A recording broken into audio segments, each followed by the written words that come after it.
Hello, it is time to start the show. And I'm going to get started right after this.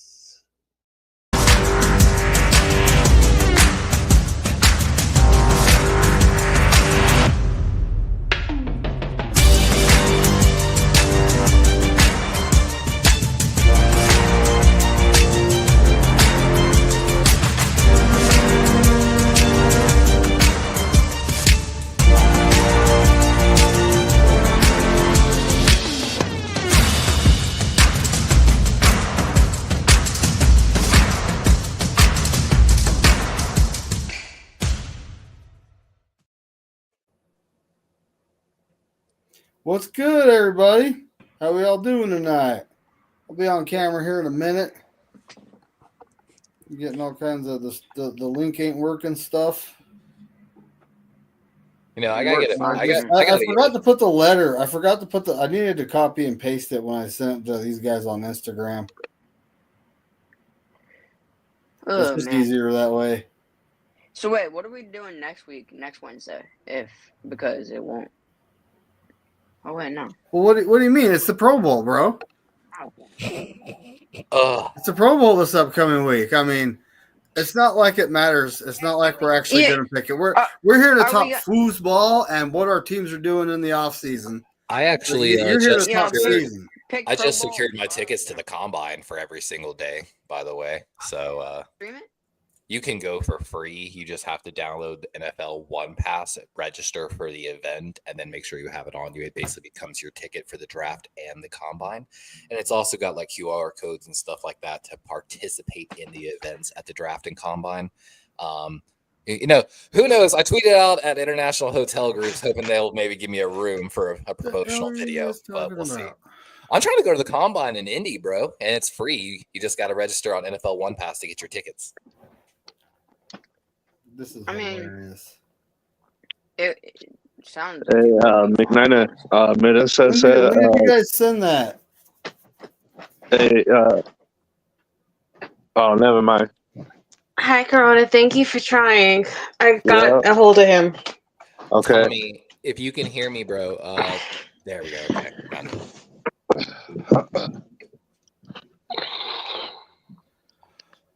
How you guys doing? I was logging in. I was expecting people backstage. I was like, huh?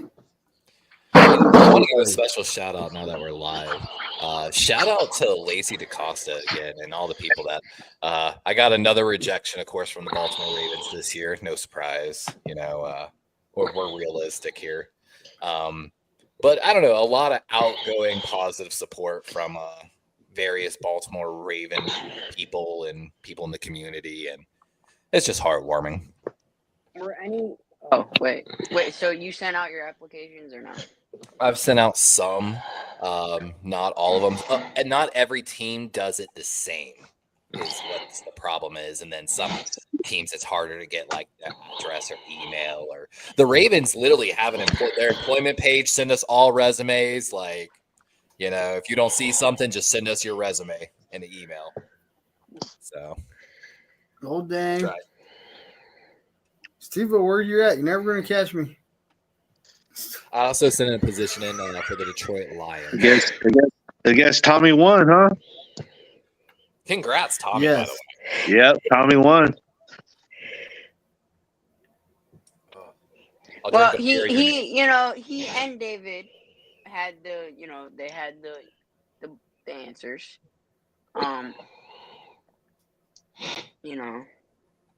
No, we don't know. Sent me the script. So they sent me the script for the whole season. So everybody knows. In the Super Bowl, McNine. Oh, you know who's winning? I hate to say it, but Mahomes ain't going to be the GOAT if you don't win 6 or more and 3 in a row. You know he will. The referees will give it to him. It's that. Yeah, David, and you're rooting for it. Oh hell yeah, I am. I'm not gonna lie. If I was Corona, for those that don't know, Corona is like in a league where he randomly, just had a team forced upon him, which was Chiefs Kingdom. So Yeah. Corona basically wins money if the Chiefs win. So I don't blame you, Corona. If money was about it, I'm all about my money. Yep. Hell yeah. Exactly. Levi has it right. They say money talks, and these bitches are eavesdropping. Money Lose walks. that money with a smile. I'd lose that money with a smile. For Shout you out Lil Wayne. Nah, hell no. I need it right now because I'm not doing no umpiring right now, so I need that money. Oh, I feel you, bro. Well, dang. Feel All you. right, then. Well, I wouldn't worry about it too much. The rest will take care of you. Oh, hell yeah, they will. Hell yeah, they will. Hey guys, don't worry though. We do not have James Bradbury in this Super Bowl unless he miraculously gets activated off of IR. Hey, you know who messed up the game for you? Slade will mess it up for you. Corona, it's so bad here in New Jersey. I almost and it kills me to say this. I almost want to come down to Saquon Barkley and it be like the Falcons game, and he has that huge ass drop which loses them the game. Wow. It's that effing bad with these people here that these Jet fans are rubbing in everyone's faces how they blew Saquon so badly, and that Saquon should hate the Giants because they wasted the best years of his career. I almost want them all to be like, "Oh crap, what do we say?" Wrong on that, And his birthday's on that day too, right? But Levi, okay, but take personal biases out. Did you ever see Saquon run before he went to Philly? He would tap dance so much behind the line, I always loved and he had Saquon. so many injuries. It was awful. His O-line sucked. Hold on. Let's talk about New York's real problem. The coaching and upper GM management was so bad that going back to the Odell years, post Super Bowl, they started faking injuries. And even this year, y'all think y'all's roster was decimated? Go look at that New York Giants roster at the end of the year. It was fucking horrible. I only know because I already started doing my offseason plan for the Giants, and I started, overhauling that roster. And it makes you wonder if some of those guys that were injured this year just said, no, I ain't even taking a chance. They've been doing that for years, Levi. You could see it. But that's the thing. They had that tagline for a while of MetLife. It would say at the end of September, it would be that not even that first week of October yet, and it would be already Giants and Jets both eliminated for the postseason. It was their hashtag now offering insurance policies on NFL players' careers. You come here, we'll make sure you get paid because you're not getting. You could see it even 2 weeks before Halloween. Guys would check out, especially in their secondary. It's crazy, and the fact that Xavier McKinney took off this year and had so many interceptions after his Giant career, it's just crazy. In the talking point, can I hit a big pause and ask everyone about this? So if you haven't seen Shedeur Sanders and Cam Ward have been working out together, have y'all seen any clips of this? Just mute your camera. Yeah, just mute your camera. I Cool. haven't really studied Sanders, but everything I hear out of his mouth, draft stock wise, for me plummets him. And everything Cam Ward's saying is exactly what I want to hear. If y'all haven't heard the sound bits yet, it's wild. Are you talking about the one where he says that people shouldn't have any opinion about how his father's involved in his life because normally you criticize someone if their father isn't part of their life? Nah, let me give you. I actually have the videos, but I'm gonna give it to you. Here's one I really. So they're talking about their, which balls they're using, and he's like, you trying to take my good ball? Cam Ward looks at Shedeur and says, "No, when I'm practicing, I like to use bad balls so that when I get a game ready ball, game day, the ball zips out of my hand." And Shedor's like, "Man, that's the fucking stupidest thing I ever heard." And he's like, "Nah, man, that's game planning. That's prepping for bad weather and bad." And Sanders sits there and just shit talks Cam Ward and how it's such a stupid idea. And I'm like, bro, that is going to be the difference in the NFL between. Hey, imagine that running back gets his happy birthday wishes. Who? It's our Cooper DeJean's birthday on Super Bowl day as well. Oh, it is? Gosh. What is it, 30? Yep, February 9th, Barkley's birthday. Oh, I got one for y'all here. This has got to be my favorite sound clip I found. So Levi, so you're saying a fair comp would be comparing them to Andrew Luck and RG3? One has Also- like the mega I would- ego, and then the other I one would has. not say that. I'm going to show you a clip, guys. Please listen. This is going to show you the mindset difference between Cam Ward and Shador Sanders. So this is, again, they've been working out like all this week. There's tons of sound clips coming out. This one, Shador's like, yo, let's make a rap song together. And Cam's like, nah, I ain't about that life. I want to be known for football. Come on, bro, let's make a song. Let's drop for him, real shit. I play football. Here we go. I play football. You ain't got no hobbies outside of that? I play football. That's the only thing I want people to know me as football players. Let's search up Cam Wood. We say American football. All right. That right there, man, that type of mentality between the two already tells you who I want as a franchise quarterback. Maybe I'm a little too Another thing. opinionated. Go ahead. Thing is just how kind of this really isn't a good excuse, but how the newer generation is, and how it's rubbing off on a lot of these guys, and Cam Ward just has the. I mean, he probably does like some of the other stuff, but he doesn't. It just seemed like he got that different mindset. Media wise, he doesn't like make a big fuss. There you go. Levi, doesn't he kind of remind you of like JJ Watt, where like he doesn't want to share his personal life with anyone. He just wants everyone to know him as a football player, and that's what he wants to succeed at. JJ Watt has one of my favorite quotes of all time. He says, "Success is not owned; it's rented, and rents due every day." Yes, this is true. This is true though. So what's good? What's good, Daniel Barry? Thanks for pulling up. Bebop, what's cracking, buddy? We got this one guy. He's a gambling addict. Hi, Bebop. Who else we got? This one guy is a football addict. He's a Florida man. Yeah.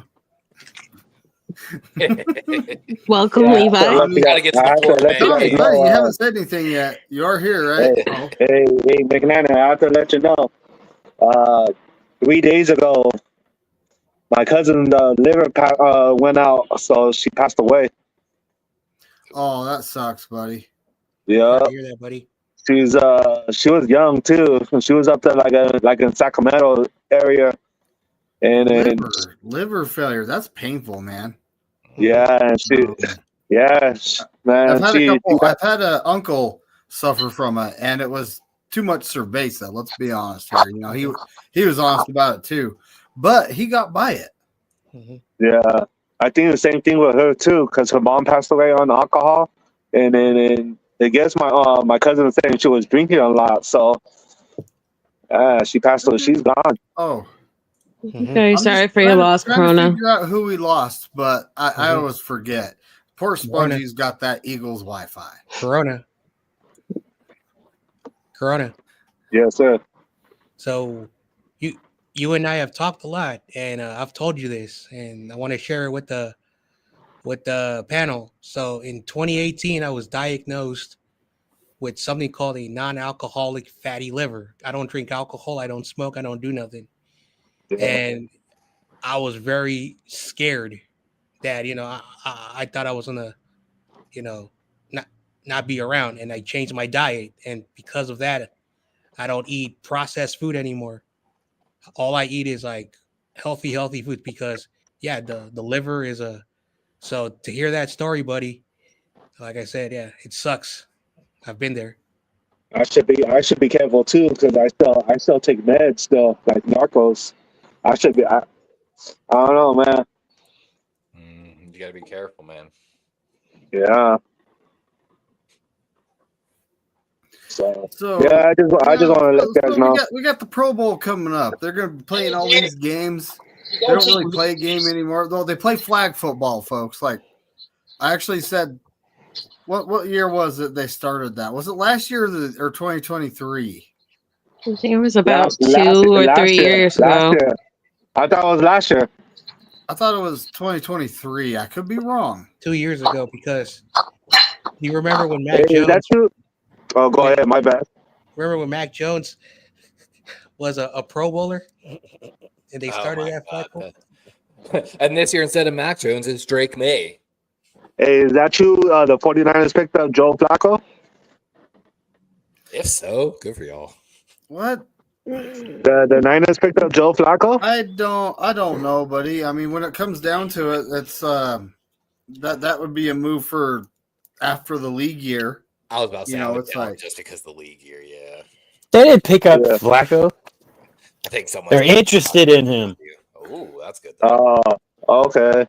Yeah, congratulations, Tommy. You won the pick 'em. I Yep. think it would be. A Hey. He won the year. I'm still trying to figure out what I'm going to get him. It's going to be something 49er related. Hey, Dave, you got to take milk thistle for your liver before you take that shit. Milk thistle. Hey, Protects your liver. There's a second place. Nah, never mind. Nope. First place. Hey, remember what second place is, David? Yeah, actually have the Niners. It's number 2. Yeah, exactly. Right? Talking about the Pro Bowl, actually, you can go and get the digital version. Oh, we own the Royal. We own the war. Oh, So my I'll bad. Hey, review when you get there. Jim Everett finally showed up on Rumble last night. I cooked his ass like bacon. Fuck Jim Everett. There he is. Hey, Levi, Yes. did you see what Bill's Mafia did before the AFC Championship game? Are you talking about the donation to Mark Andrews? Yeah. Yeah, his foundation. And then, of course, the Ravens fans are trying to match it to Dalton Kincaid's after the loss to the Chiefs as well. So it's kind of like a back and forth a little bit. But I think Bill's Mafia's got us beat. I I mean, that's I why- love that tradition of theirs. It goes like back generations, whether it was Rex Ryan as their head coach or whatever, like or what what's his face? Oh yeah. The Bengals player went down. Remember? And then they also donated to a bunch of Bengal foundations when DeMar Hamlin went down. Yeah, I do remember that, actually. Dalton Kincaid, overrated. I've thought about going to the Pro Bowl, but, like, the thing is this. They do a lot of the other, like, skill challenges and stuff on the different days. So I don't think, like, the crowd really can go to, like, all the normal stuff. I think they only, like, I think the passes or the tickets are only for the actual flag game, which is stupid. Yeah, they have Thursday events and then Sunday events. I guess you have to pay just to see a Manning brother in person. Oh, I know, right? I thought about just buying a $29 ticket, like in the nosebleeds back corner, and just walking around the entire time. It's like 2 hours away from me. It's up in Orlando. Like, let's see. So Thursday we have a passing game for quarterbacks, a catching game, a relay race, helmet harmony, a player knowledge show, dodgeball presented by Bud Light. Sunday we've got the punting competition. The great football race, 6 players from each conference face off in a relay race consisting of 5 different challenges culminating with a sled push. Tug of war. Like, I mean, what is this? Are they still doing that stupid thing where they have the quarterbacks throw the football through the hula hoops? Probably, more than likely. You know what this distinctly sounds like, Levi? What? I used to go do this thing called Scout Camp. And we used to have games, scout, we would go up against each other, and that's pretty close to the list of games we do. Basically, Except for the tug of war, there was like a very muddy pool in the middle, so you're highly motivated to win that one. It just, I don't even know what to think of the Pro Bowl anymore. And then just like people like Drake May and Mac Jones getting in as alternatives is just. The Pro Bowls, like I said, I truly think, and I started saying this like last year, I think we need to bring back Joes versus Pros and make that the Pro Bowl. Does anyone else remember that show? Joe Oh, yeah. versus Oh. They used to take high school gym coaches and all these people that they thought they were as good as other professional athletes and make them play in a game honestly, against professional Levi, athletes. Yeah. I think one of these years, and I feel like this would be tough, but this is just an idea because people have been posing this question for the last, few years. Get a college team to play the worst NFL team record-wise. There's a little bit of a legal and logistic part to that. Yeah, that's the only problem. But I feel Yeah, like, because if any of those players get injured, Exactly. And then on top of that, they'd have to pay them like, these big D1 schools pay the D3 schools at the beginning of the year to beat up on them to start with. And then, like David said, the injury risk and things like that. But I do like the idea, Yeah, or, but get an XFL team.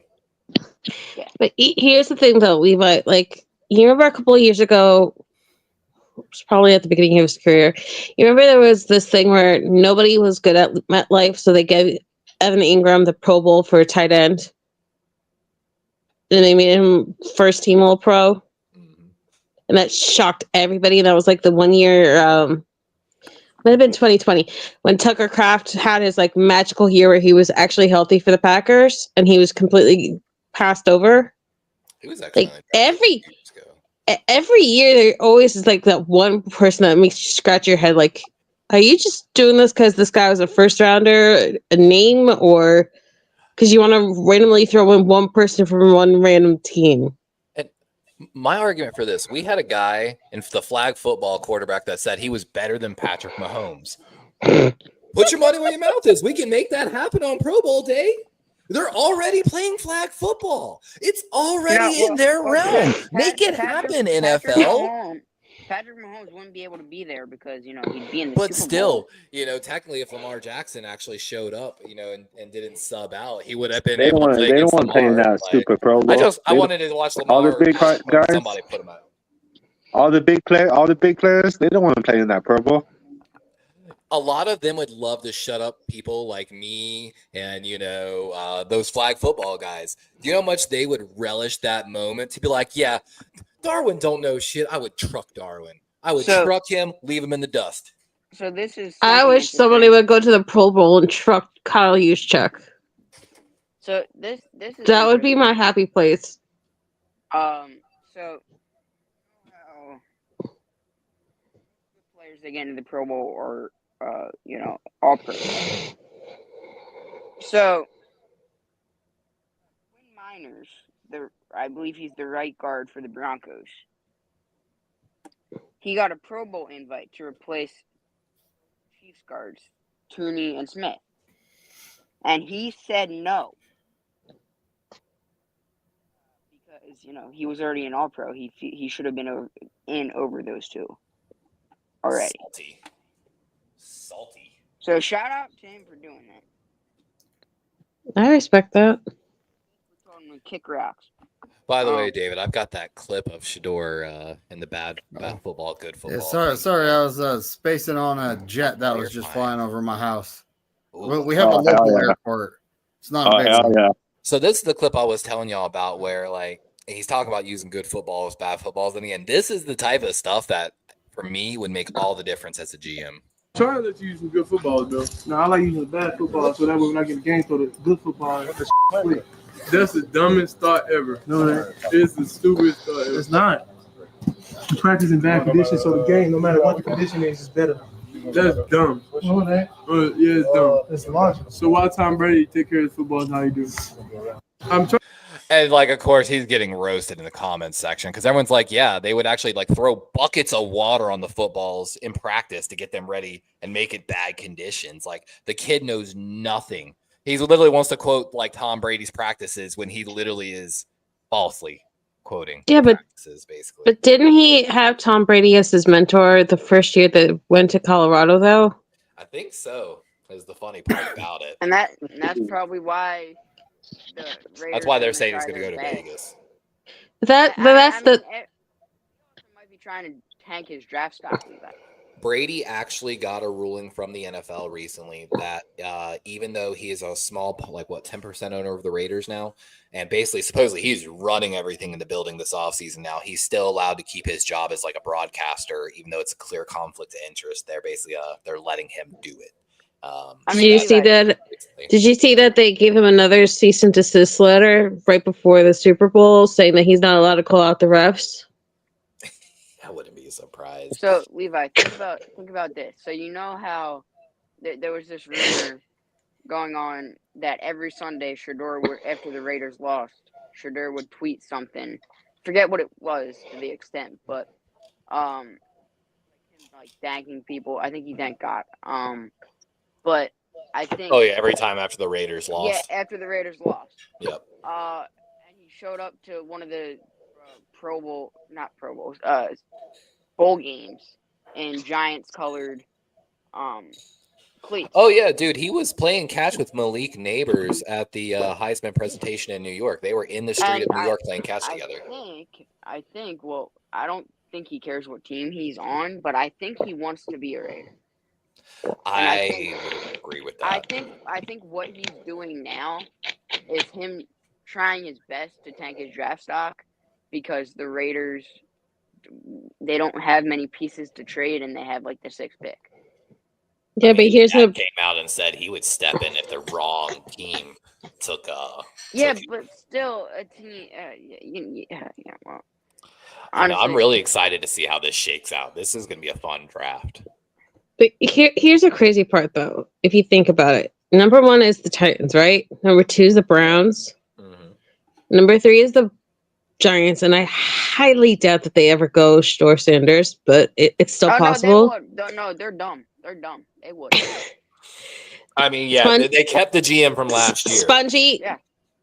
I mean, for years, Odell Beckham was like, "Get me a quarterback, or I want gone," and they waited till after he was gone to get Daniel Jones, and you saw how that worked out. Okay, so here's the funny part: Aaron Glenn just became the Jets head coach, and there's big rumors that they might be trading up for a quarterback. I think for them, I think it's best to maybe get I mean, who's their backup right now? Tyrod Taylor. Man, they just pushed him off the Giants squad from last year. I know that he might be a free agent after this year too. I know that I've said many times that a team should go after a guy like Jameis or somebody like that, but I think a team that's as poverty as the Jets, I think they should just, and they don't have a top pick necessarily, so they should sign a quarterback. I mean, if they even want to go take a chance at Justin Fields, which that would be a nightmare on MetLife, but I think they should do that and wait till next year to get their official future quarterback. I just don't see Aaron Glenn wanting to waste his first year the way a lot of guys do, waiting for a quarterback. But he's going to stick on that team. And I don't think what he cares, I understand, he's the head coach now, but I think what he cares about the most now is getting that defense right. I know their defense is probably the best part of their team, and it can be better than the Lions. But I think that's what he's focused on. I think if could we see Myles Garrett moved before the draft as well? Not that they want to, but I think even he's kind of getting a little tired and wants to go get a ring. And with Deshaun re-tearing his Achilles, which he apparently wasn't wearing his medical boot and was down here in Miami, might have been doing something he shouldn't have been doing. Anyway, he was probably at another spot. He was actually photographed with a woman not wearing the walking boot, and that's how we all know he wasn't wearing the walking boot when he was supposed to be. So, but so they really don't have a shot next year either now, unless they go get a quarterback. Sorry. Or Levi, I had a question for you. You follow the draft and all these trades and everything, so. Do you think that teams will go and trade the Packers for Malik Willis, or was that a 1-year deal? Because I could see him kind of isn't a bad idea. Going to MetLife or one of these other teams where he kept things alive for them when Jordan Love was down. He was I wouldn't be shocked undefeated. if a team It really goes for depends. Kenny Pickett They too. took a quarterback, I think, out of Tulane last year, if I'm not mistaken, as Wait, what well. team? I think it might have been Tulane they took a quarterback from last year. Like, The Packers. yeah, or was he undrafted rookie Michael free Pratt. agent? Michael Pratt. Yes, Michael Pratt. Thank you. So it kind of depends on how they feel about Michael Pratt in that situation. But if I'm the Packers, I'd think about moving him for like a 5th, or something like that. And The draft. honestly, I understand this guy's been. I've heard in the- Devontae Adams is thinking about coming back to the Packers. That honestly wouldn't. But I think a quarterback to look. But why would he want to go to Jordan Love? Like that's like I mean, he's regretting overrated that Aaron trade. Rodgers, overrated Jordan Love. Like it's. I'd take Jordan Love every day of the week right now over a current Aaron Rodgers or most of the quarterback situations. Other than like maybe 6 to 8 quarterback situations in the NFL, Jordan Love's going to win him. And of course, nobody knows better than Devontae Adams. It does not matter how much money you sign for. You can cost your entire career by going to a bad quarterback situation or a bad team. Oh yeah, Hunter Renfro, rest in peace, my boy. He's not playing in the NFL anymore either. See, if Devontae was smart, he'd probably want to go to someone like the Denver Broncos. He'll take less money for sure to go play. I mean, the Patriots, $120 million. They can afford anybody they want. We don't want him. I said Devontae to the Broncos, Spongy. How's that about you? No, they need tight end help. And of course, this is a super deep tight end draft. Like, they're going to find a stud in this draft. I can already feel it. Levi, I saw something about. I was watching a video earlier because I was bored. But it was talking about the top 10 free agents at each position. Mm-hmm. And like they were talking about potential cuts as well for each position that could land in free agency. And one of the weakest in free agency is the tight end position. And one of the strongest in the draft is the tight end position. But they said a potential cut candidate would be Dallas Goedert. Yeah, I've seen that because he's a $14 million, and that's why again I proposed that trade to you, Spongy. Yeah, Goddard is a $14 million cap hit. Andrews is a 16, $2 million difference between the two, with like probably 1 year left. I would only be okay with that if we were able to solidify ourselves in getting a guy like Tyler Warren, because I can't deal with trading, yet again, getting rid of another good tight end. We got rid of Ertz. I mean, y'all moved on from Ertz. I feel like at just the right time. Exactly. Yeah. It was Spongy. You should be grateful for Ertz because he kind of Uber helped. No, I meant he helped you in the NFC Championship game because he had some really boneheaded drops in that game. I mean, for the Commanders. I really think he's gonna try. I mean, especially if we get rid of Goddard, I think we needed to at least try our best if he comes back next year to try and sign him to like a 1-year deal, just to, Everyone just needs to also take note of what the the Green Bay Packers did. They drafted 3 tight ends in one draft, between Kraft. Honestly, Luke Musgrave and then Ben Sims, and then basically played the third guy as a fullback. This is the draft to do it. You're not wrong though. I have looked at a bunch of the tight ends more towards the top. At the Senior Bowl right now.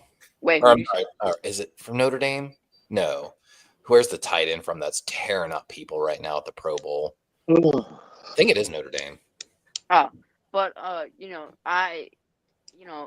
just, the tight end class has something that's caught my eye since the beginning. I've got a center for the Niners. Oh my God. Jokingly, but not. I was joking with Captain about this earlier. There's a center at the the Senior Bowl right now, from UNC. He used to actually play at Coastal Carolina University, CCU. I hope we get him. He's 5'7", 270. Oh, yeah, that's perfect for the Niners. And so he can probably block better than Jake Brendel. What's wild is he's not having a terrible Senior Bowl. He got matched up against he played guard and center at UNC But he got matched up against a couple like 6'6", 6'8", defensive linemen at the Senior Bowl.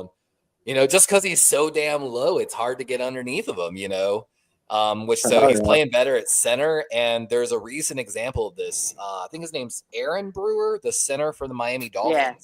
He's really short in stature, the closest comparison we can find, and about the same weight. And he actually had a great year for Miami. Levi, you know what would be interesting? If we had a guy like that, 5'7", 260, as the Eagles 270, center during the push. Because I mean, yeah, you're not getting lower than him for sure. you saw what Frankie Luvu was doing. That would have killed the guy. See, Levi, I don't think it's going to happen. I think they brought in Jason Poe a couple of years ago as an undrafted free agent to be one of those like shorter offensive linemen for stuff like that. That didn't work out.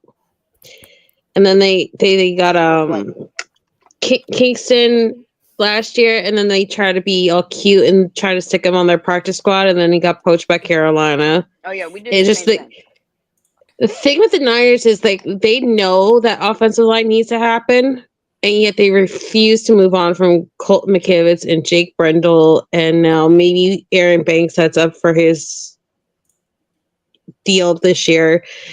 And so I don't know if the Niners actually will pull the plug and just like redo the line or not. Like, are they actually just going to wait until Trent Williams is gone?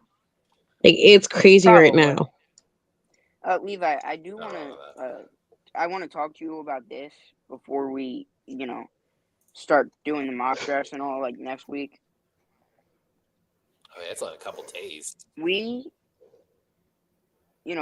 Abdul Carter has been a name in the media the last couple of days. Not just because of the season he's had, but he has said that the one of the main teams he wants to be on is the Eagles. Hold on. He is from Philadelphia, Penn State, and he has a bunch of stuff, especially us going to the Super Bowl, and he's been in Eagles jerseys, and there was a comment. This comment was from, I believe, hold on, give me 1 second. I need to research my stuff. Where is this at? Yesterday. Hold on. But I think a current NFL player or was a. Oh, it wasn't Notre Dame. I'm sorry. Earlier, the tight end was LSU's Mason Taylor that I was talking about. Oh, he was pretty good. He's putting on a show at the Senior Bowl right now. I think he's a speed guy, big speed guy. Okay. So,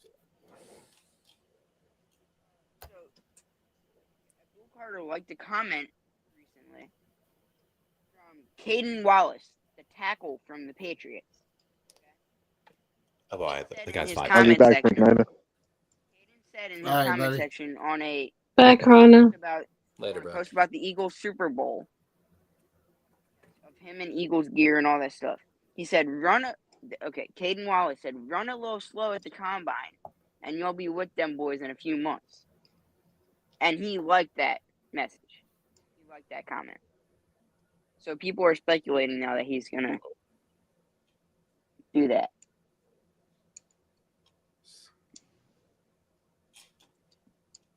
There's also some little D3 center that's lighting it up at the.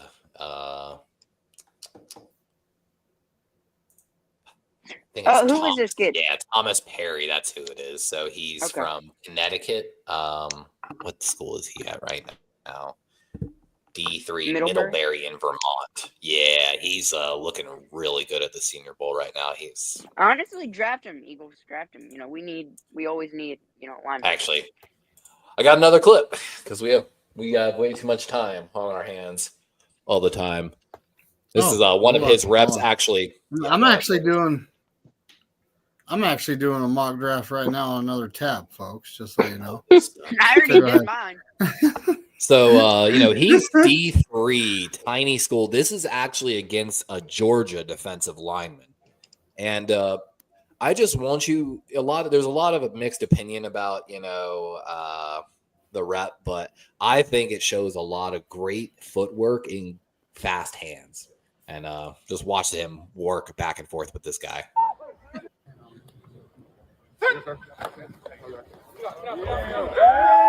Like he just stays with him, anchors, and that guy never gets away from him. Okay, what round would you estimate him to be in? I'm not ready to put a round on anybody yet. I'm just enjoying watching. Okay, well, and watching he's matchups. gonna be my 7th round draft pick in the mock draft on Saturday. I mean, if he's there at the 7th, I'd take a shot at him. Senior Bowl tells you a lot because you do get to watch that. You get to watch the D3 guy play against the D1 Georgia guy. University. Hi, fella. But something. I'm excited. So February 1st, right? Is that this Saturday? That's right. Friday. No, it's Saturday. I'm actually having problems with one of my mock drafts because every time I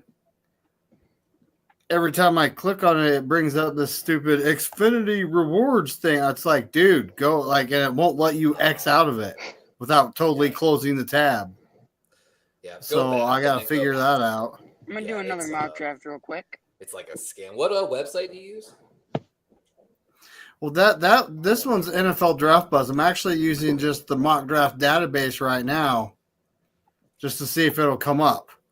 I'm not going to do that live. If it comes up, then I got something to figure out because I ain't about that. I'm thinking about renewing my subscription to PFF. If I do, we can use their mock draft simulator. I do NFL mock draft database. Yeah, we could. I'm not against it. I'm not a big fan of PFF, but I'm not against it. Yeah, it's got its ups and downs for sure. There's definitely PFF some of the options on some of the other websites better. But Levi, what would you like? I've heard Stepping away, Spongy. Give me 1 second.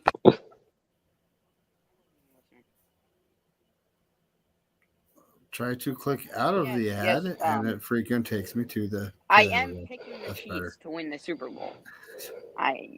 Wow, the ads are annoying.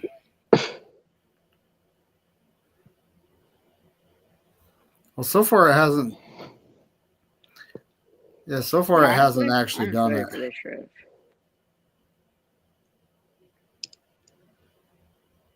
So since Bryant is in the chat, who do you think this quarterback is going to be that Bryant picks for you guys in the first round? Bryant, what's happening, buddy? What's up? I don't know. Bryant, you got your eye on a QB? Let's find out. But it's up, isn't it? It's up, right? Okay, yeah, it's up. So as you can see, I'm at the 11th pick. So far, the thing hasn't come up. I've wanted to X. I had to X out of. So maybe it's something to do with that website. I'm gonna have to go check that out. But you see, the Niners are picking at 11. Abdul Carter, edge from Penn State, is available. Mason Graham, the defensive lineman from Michigan. I'm curious. Offensive They show you what I wanted. They're off the board. I think Pierce would be the pick there, honestly. Well, these guys got Tyler Warren as the best tight end. No, and the other one, not sponsored YouTube. None of these guys are. The NFL mock draft database has him as the number 2 tight end and another guy above him. Really? I believe they have the Bowling Green tight end. Wow. Let's look. Let's just look. So that these guys have the. I don't think it's even Colston Loveland. I think it is the Bowling Green guy, the Fannin Jr. Yeah, it is Fannin. The only problem with this, I use this website, but the only problem is that they're a little wonky with some of their projections and their simulation. But I know. I'm like, what can we know? What went for 1 through 10? Does it show you what 1 through 10? Because I'm like, bro, Abdul Carter, being on the board at 11. I'm like, yo, what got picked? What's up, Pterodome? Oh, you want to see? Hey, Pterodome. Okay. Yeah, I haven't. By the way, like draft stuff, guys. Yeah, I So haven't so even, so that's actually easy. If you look up top, you have in Scourton, the edge Nick out of Texas Scourton. A&M. Supposedly, he might not even be a first The round pick. corner hunter that everyone's talking about out of Colorado went to New Orleans at 9. 8, we have what? Walker from Georgia? Yeah, Walker. I didn't. Yeah. Wait, you're saying That's Travis right. Hunter fell out of the top 5? This is what this. Hey, you never know what's going to happen in the draft. Will Campbell went to the Jets. Poor guy. The Raiders picked a wide receiver. Luther Burden. Okay, that's not bad though. He is honestly a sneaky. He's receiver. been rising up boards. Yeah, he's been hard. He might be receiver. So one or there's two, the best depending on what they tackle in do the with draft by many places. That would totally be a Jim New Banks. York Giant thing right there. What? I've seen some stuff about that Mississippi quarterback, and some people think he's actually one of the best quarterbacks in this draft, but no one's talking about him. That would totally be a New York thing. Look at this. When they stayed and got Daniel Jones? They're saying that this is like 2021 when the first 3 picks were quarterbacks. I would not be surprised. I would not be surprised in the slightest, honestly. So Sanders to Cleveland and Cam Ward to Tennessee. I don't think. I'm sorry, it's really small for me, so I'm trying to like guess at some of the names. I don't think they You're would good. let say. But yes, that's what it is. Deion wouldn't let his son go to Cleveland. So And you're actually right on that. That's the one team he probably will not let his son go to. Yeah, but Levi, did you hear them actually say about it, like through like little Deion fan bases, that his son he warm up to the idea of him going to Cleveland? Like, there's so much misinformation that they're pushing out there. It's crazy. Oh yeah, Well, it would be unheard of. And then you want to talk about blackballed from the NFL? The owners would absolutely put their foot down and never. Like, it would be a situation where only an owner like the Browns, Haslam, who gave Watson that fully guaranteed deal, just. Because what he would have to do, if that happened, what Shador would have to do technically is sit out the entire year and enter next year's draft. But, I mean, technically with the new rules, he could just go back to college and play. So the NFL draw, the other one I use, the Michigan kicker here, Dominic Zveda, is actually the best kicker to them. And he's ranked like 131 in the prospects last time I did that. I was looking at that like, really? I'm not picking another kicker from Michigan, okay? Weird. That's not how you spell my name. Hey, Levi, isn't that kind of what happened with Herbert for a while? There was the rumor that he was coming out the year before. Then the Giants were rumored to want him, and then he went and decided to go back to Oregon for 1 more year. I think so. It happens a lot, man. A lot. Wait, Steve-O, did they change? So this is pretty much a no-brainer because you don't have a guy like Abdul Carter drop till number 11. Yeah, no, he's not dropping. But, man, Tetranome Mac.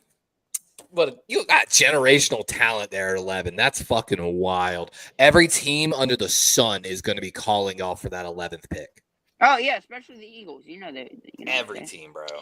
Okay, here's the problem, Levi. I am so sick of Niners always going D lineman with their first pick. Well, hold on a second. The Rams are trying to trade with us. Divisional trade. Second trade. Divisional the Seahawks, reject. No, that's not good enough. This actually is kind of tempting because we're only moving back 2 spots. I mean, I'm not doing that.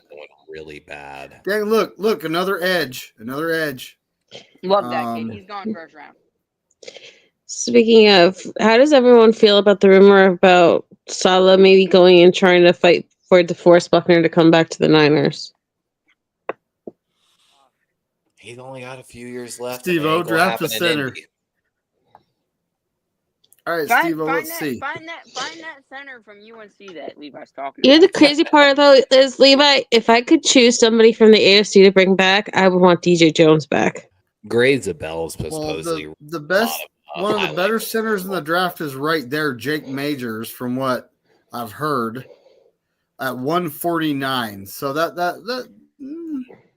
Yeah. that's doable, Like I said- Steve-O. Man, Like some of way later, I don't. If we Man, get a some of center, the it better be a O-line- free agent because a rookie ain't gonna play. Let's be honest, there. Yeah. Steve-O. Some know of you're the messing players with in me. this class, the schools they go to are crazy. There's an interior offensive lineman from Minnesota Duluth. Let me see that overall big board. From where? Okay. Minnesota Why not? Duluth. So we're at pick 43. Keep that in mind. Beginning of core first quarter. Second And I already half. took an edge, and we still have Leonard Floyd and Yetur Gross-Matos, so I think we're good on edge. And we still have Drake Jackson officially. Safety, There's a though. lot I of mean, good I'm safeties not. in this draft. I'm not saying Hufanga is going to be back. I honestly think that availability is an ability, and he's kind of proven that he can get banged up fast. So Eamon Worry was probably one of the best it- defensive players on that. Isn't corner kind of more of an important thing? Because from the way they talk, Mooney Ward is leaving California no matter what. Like him and his wife he just is. cannot handle California. So it's not even about money at this point. It's just like the trauma of California is too much for them. So wouldn't corner be the priority over safety? This is true, but we're going to be playing a Free lot of agency's zone gonna be because a we big got thing. Salah back. So There's going to be some really good cornerbacks, I think, in free agency this year, if I'm not mistaken. Of course, y'all have enough money to re-sign your people if you want to as well. So that's the thing. That's the hard thing about Hawking right now. Without free agency, like yeah, but here's the thing, Levi. With my luck, so this guy I have my finger on right here, Wyatt Millum. He's actually a top 10 pick with NFL Draft Dog, the mock draft database that I used the other day. And I mean, this just shows you how much these things vary, folks. Zach Frazier came out of that team last year, played pretty well for the Steelers this year. See, and Levi, these with ads my are annoying. See, Levi, with my luck, the linebacker that gets paid is Demetrius Finnegan-Files, and then they let Jerry Greenlaw walk. I was and that would piss me off. If you wanted to pull linebackers. That would piss me off so much. Because McKivitz is a quality backup. Well, I'm not talking about McKivitz. I'm talking strictly about the linebacker situation. Like, no, he's just saying because he made the pick. That guy, the linebacker, huh? I want DFF gone so badly. Oh, I don't think Levi, he'll be do you back. know if you know of any of the linebackers at the Senior Bowl? 64 people in the water. That's not a small plane. That's a fucking CRJ. That's an RJ. 6 passengers, 4 crew. Sorry, guys. Sorry. Levi, do you know any of the linebackers? If y'all haven't seen, there was an aircraft collision by Washington, or I think it's Reagan or Dulles. Yeah, one of the two by Washington. Teradome said that a little bit. Yeah. When original reports were, it was small aircraft, which I figured like a private, plane. 64 people in the water. That's a CRJ or ERJ. Which are Canadair or Euro regional jet, basically. That's not a fucking small plane, bro. I thought it was like a 2-seater search aircraft. Okay, so Levi, look at the board, dude. Running back. Ooh. It's a good running back class. I was about to say those. Everyone joked. Which one in college football was a broken for a while from Ohio State sponge? One of those two running backs was broke. Judkins. If y'all know this, in college football, they literally had to nerf Judkins because he broke the game. His spin move. Yeah. I had him going to the Eagles in one of my mocks. I just think we might draft a running back. David, you're not going to do a running back in the. David, are you really going to do a running back in the 3rd round? With Gainwell, running back 3rd round. No, I'm doing a safety in the 3rd round. Oh my gosh, you're running out. I'm gonna tell you right now. 3rd round. I feel like not addressing the linebacker somewhere, especially over that safety. We're in the 4th round now. I already have a number 1 linebacker. Who's your number 1 linebacker? Ooh, tight end. My number one linebacker. Hey, like I said, that's the kid I'm it. talking about that lit up the Senior Bowl. David, that kid you just took out of LSU is the kid lighting up the Senior Bowl right now. If y'all did get him there fourth, it would be a stud pick. I have a feeling he'll be a third-round pick before the draft process is over, maybe even second-round sneaky. He might be second round. My number one. I watched this guy play. This guy from the Utes. He can tackle. He can actually tackle, folks. What's crazy is like these super early picks, the players move so far up and down the boards. Legitimately, if you go back and look at my very first mock draft from last year, almost everyone ended up as studs. And like guys I was taking in the 7th round ended up as like 2nd round picks and 3rd round picks. Like it's wild, the movement of draft boards. You know, my number one linebacker is the Sooners linebacker, Danny Stutzman. Okay. Keep an eye 6'4", 243 pounds. Jay Higgins. Mason Taylor. I wonder if he's related to T. Higgins. Higgins. Jason Taylor. There are 2 Jaden Higgins in this draft. I don't know. I don't know if y'all heard the story that I looked at this safety and he doesn't tackle very well. The safety I took, Kevin Winston Jr., he tackles well, but this guy doesn't tackle very well. You notice what I'm big on right now. Oh, I know, right?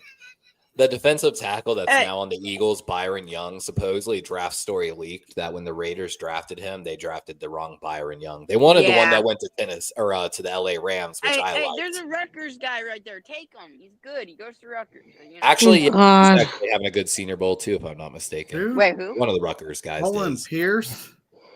Nah, we're good. I think he's like 6'8".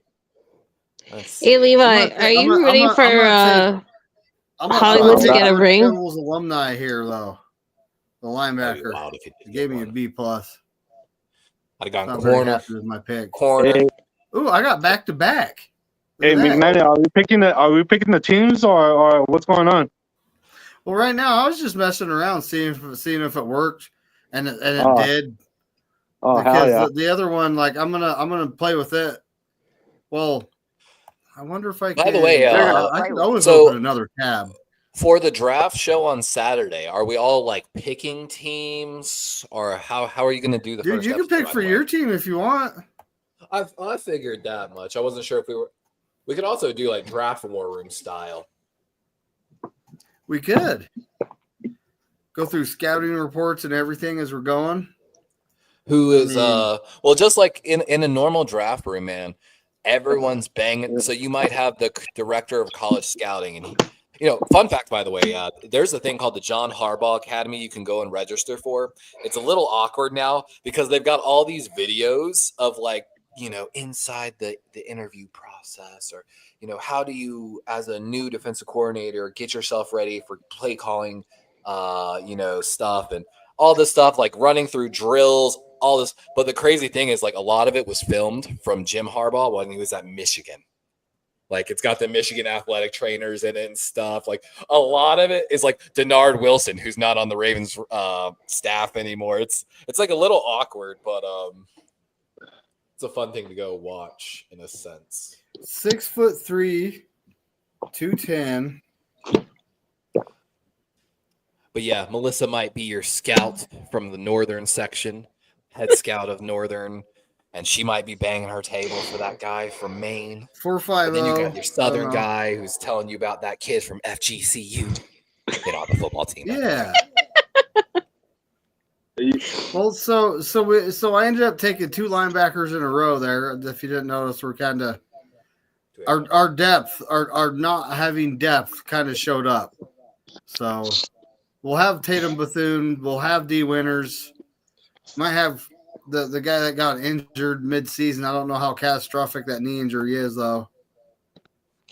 Levi, can I ask you a question? Were you a fan of Hollywood Brown when he was a Raven? Yes and no. Of course, there were aspects I liked about him. I feel like his time at the Ravens, Greg Roman, were not utilized correctly. Of course, at that time, we had Al Saunders, who is now the most hated medical professional in football. Again, the Ravens got a F on their medical staff because of that man, and they fired him finally. A lot of players say their careers were derailed because of the stuff that he was doing. Who's But this I guy? got nothing but love in my heart for Hollywood. He ain't never done us wrong. He ain't never talked smack to us. I loved his line when he said, he's the one that said, Hollywood Brown is the guy on the Ravens that said, what's the point of having soldiers if you don't use them? And when he said that, even though it was directed at my Ravens, I supported him still because I felt what he felt. I watched him not get used properly for years, and But wasn't that the whole thing with the great Roman? Sorry, I really hate that guy and saying his name. But wasn't that the whole point of your offense back then? It was just Lamar or Mark Andrews. Like they were telling receivers, if you go to Baltimore, ask for your release because you're never getting the ball. James Prochet had his career waves with Devin Duvernay. Okay, he can tackle. Marquise He can Brown tackle. career Get in the waves. corner. And it wasn't Lamar as much as just like Steve Smith Sr. called out the Ravens office at one point and said the passing concepts are more in depth in some high schools than what the Ravens have. And that goes back all the way to the Joe Flacco era, man. I used to get so sick of watching wide receivers run fucking curls in that Cam Cameron style offense, even though we eventually did get a Super Bowl out of it. It was more on Joe Flacco, Jacoby Jones, Torrey Smith. You guys have a good night. I got a doctor appointment in the morning. All right, see. Heard, Corona. Good Have night, yourself a buddy. good one, All bro. right, Corona. Thanks for coming, buddy. Yeah, Bye, yeah. Corona. If you do the pigs, pit me KC. Yeah, Okay. that's next week. Oh, next week. Okay, my bad. You guys No, have a good night. I heard next week we're picking who's winning like certain Pro Bowl games. That's what I was told. No, that was this week, but we're not even going to mess with that. So Levi, would it upset you if Hollywood won a ring with the Chiefs? I mean, no. I'd just be upset about the Chiefs winning in general. I wouldn't be upset about Hollywood getting a ring. See, I'm torn because I love Creed Humphrey, but I really hate the Chiefs. Creed Humphrey was like my one true draft crush. Like I wanted him so bad, Levi, and he fell to the Niners. And then they traded out of the spot and traded back to get Aaron Banks, who was at Notre Dame with McGlinchey. That pissed me off so much. I'm still not over it. Interior defensive line here. Dang, I'm just defense. Jeez, Dave. I'm sorry, I'm grabbing it myself. I've taken 2 offensive players so far. I mean, you addressed your backup tight end. Your offensive line, you addressed part of it already. You definitely don't need no wide receivers. Running back's not really. We're in the 6th. So we're in the 6th, right? Yeah, we're in the 6th. I don't know. I feel like you should at least use like a 6th or 7th on a running back just because you went through all of them this year. Oh yeah, you should almost always. That's what I was looking at. I was looking at this guy from Oregon here, Jordan James. Here, we'll take him. He's good. Levi, even Patrick Taylor Jr. I think got hurt this year. Like every single Niner running back was hurt this year. I think it's time, just like the Now Ravens it's did a few years taking ago, stabs at guys. for y'all to evaluate your medical and strength and conditioning staff, just like the Ravens did when we had a huge slew of injuries that decimated our Super Bowl chances a few years ago. I think we had a league leading like 25 people on IR out of a 53-man roster. We were decimated, and of course, first thing we did was we looked at our strength and conditioning and our medical staff, and we found issues. Made those changes, and we had our healthiest season since. So, Levi, I think what I want to happen in the draft, just like not for my team, but for another team, I want the Browns to get Cam Ward. I think that's the best for both the team and the player. I don't want to have to play Cam Ward twice a year with a somewhat competent team. If Cleveland had had any decency of a quarterback, if they never traded those picks for Deshaun, like I talk about that to Browns fans, if you hadn't traded all those picks for Deshaun, the team you could have fucking had, you already, like, they had an incredible roster. They just needed a quarterback for years. Ooh. A defense has been like a top 10 defense for how many years now because of Myles Garrett and some of the other guys they've plugged in there. Like, But because Jeremiah Wusu-Koramoah. Kenneth All right, guys, I'm taking a Mauler here. This Miles Frazier guy. Ooh, by the way, that Jordan James kid out of Oregon, I think, is another guy I've seen rising up boards. Yeah, no, he's good. Yeah, I prefer other running backs. That is the over wide him, receiver. I'm sorry, it's someone from Okay, are there Oregon. any centers left? Hey, Ted so Johnson. so Levi, you brought up the Browns. If Myles Garrett does leave, do you think JOK and the rest of that defense starts filing out after him, or they all stay? Probably not. It would be hard for Cleveland to bring any type of free agent. I mean, a lot of people are going to want to leave. It's just the Browns just always shoot themselves in the fucking foot. So Plaxico Burress style. So a few years ago, I think right when they made the change to ownership, they brought in the guy that inspired the movie Moneyball, and I think the Ravens actually have him now on as part of our executive staff after a guy retired. But he laid the groundwork of a 3 to 5 year plan. And the Browns, dude, they started cutting people left and right. They laid out a very clear plan to build a team through the draft and free agency, and they followed through pretty damn well. And after it was like 2 years, he left the Browns, if I'm not mistaken. And then after that, the Browns, again, while they still had some pieces working in that setup, they fell apart afterwards. Tashi is his name? No. I think he's part of our staff now. Oh, I haven't took a long snapper. Take a kicker. Take another kicker. Let's see who's on the board. Competition. I'm not gonna lie. I was looking at prices of kicking tees today. And I finally found a place with some field. Man, it was crazy. So many of the parks near me don't have football fields or like uprights because it's all about baseball here in Southern Florida. I heard App State needs a kicker. Shit, dude. If anyone would give me money, I'm just open to all NIL deals. I heard that FCGU is opening up their program again and they need a kicker. So dude, you know what's wild is they have so much room here at FGCU. They have so much room to build a really nice stadium and start a football team if they wanted to. And being in Southern Florida and the area, it would kill. But I don't know why they don't do it. They might. Oh, all right. We're getting. There is a Boston College center just sitting right in front of me right now with our last pick. Leave that. This is interesting. There are a few guys on the board for me right now at pick 31. I have a. So yeah, Steve-O, I took a center. Although it's in the 7th round, and his chances of him making the squad are pretty slim. But he's a Boston College center. You never know. Yeah, but McNiner, isn't that exactly what everyone said about Dominic Pooney last year? He's from a smaller school. There's no chance that he would ever get the job. No, Boston College is known for interior offensive linemen, though. So that's why I'm saying he's from Boston College, Luke Kuechly. You never know. But Dominic Pooney, he was from what, Kansas? Yeah, Kansas. Which, of course, supposedly Missouri. And he played tackle, though, which like left tackle there. I know, like he played every position. He played center guard.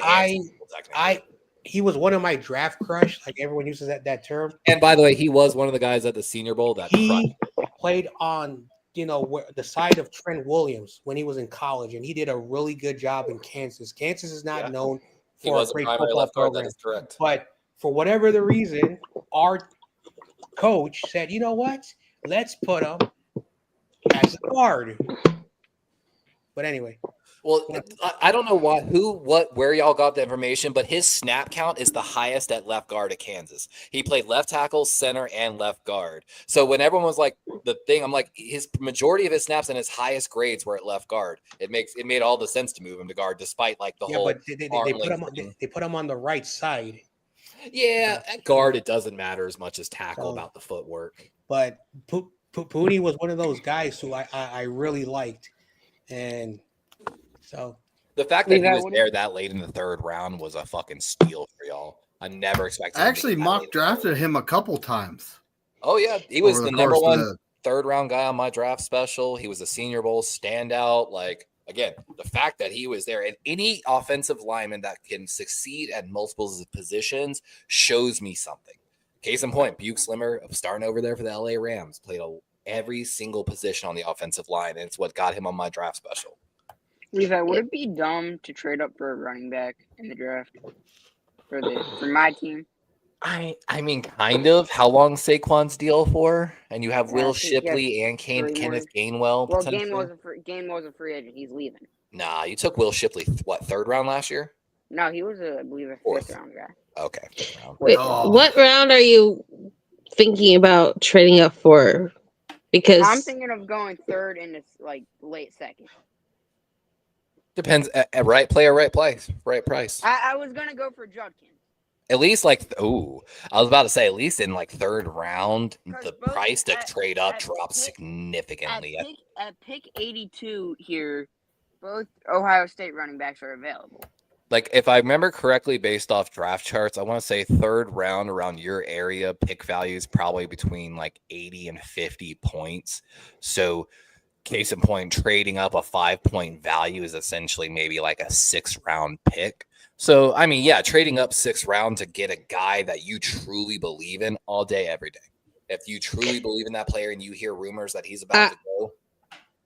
I just hope if it actually does end up being that way for you, Spongy, that it works out, because I don't see Saquon being nice to any new rookie And running back. He's injury prone, and I understand he didn't get hurt this year. But It's all you can never have enough running backs. You see it with the Niners. They went through like 6 guys last year. Is that what it was? Is that the right number? Felt like 7. It really freaking did. That's not getting it for y'all, I bet. Who's counting? Oh No, they were saying that we went through like 6 running backs last year, and I really do feel like it was like 7. Like, let's see. forget Elijah Mitchell to begin the year that got put on the list, so that was one. Yeah, there's one. Of course, you had Christian McCaffrey, who was Isaac out Rundle, most of the year. McCaffrey, and then You had Jordan Patrick Mason, Patrick Taylor. Like y'all had Cody Schrader on that roster, and he hadn't. It's still a lot. 5 is still a lot. Okay. Cody Schrader would have fit y'all's system so fucking well. What? Supposedly, they had to cut him to keep Ambry Thomas. I know. they cut him to keep Elijah Mitchell for the injured list, which is even stupider. The moment y'all signed him an undrafted rookie free agent, I was like, it makes, because again, when I was doing all my notes on the running back class, I separated who had the most amount of snaps in zone schemes and who had the most snaps in gap schemes to basically narrow it down. Okay, if they played fucking 3 times the snaps of every other running back in a gap scheme and still played drafted, had a decent numbers, that shows right there. But Cody Schrader was one of those top zone guys. And I was like, oh, shit, man. That outside zone of the Niners with the smaller offensive linemen that get outside, and instead of having bigger maulers, you got guys that can move in space is what you aim for with that. And I was like, oh, Cody Schrader is going to fit so well. And then I saw y'all basically let him go. And I was like, no. I'm literally waiting. So this is the site I normally use. I was waiting to see if my thing would come up. We'll see if it comes up. Now I'm thinking about it, Levi. Imagine a backfield of Saquon Barkley and Cam Scatterbo. So this is the one I normally use, and there's a big reason why, right? Like quarterback this draft. Mark profile. You can actually look at the guys. The thing that sucks is that ad playing over on the right. I can't get rid of it. Is that draft? It's not giving me the option to X on it. Draft Buzz, right? Yeah, I like Draft Buzz, actually. It's not bad. It's height. Like, why isn't it? Do not sell my personal information. Well, no. What are you talking about? I'm trying to buy that information right now. But, so this guy, so he's 6'1", 185. This is Travis Hunter, the best corner in the draft, right? 4'4", 40. Or wide receiver. Yeah, that's really not bad.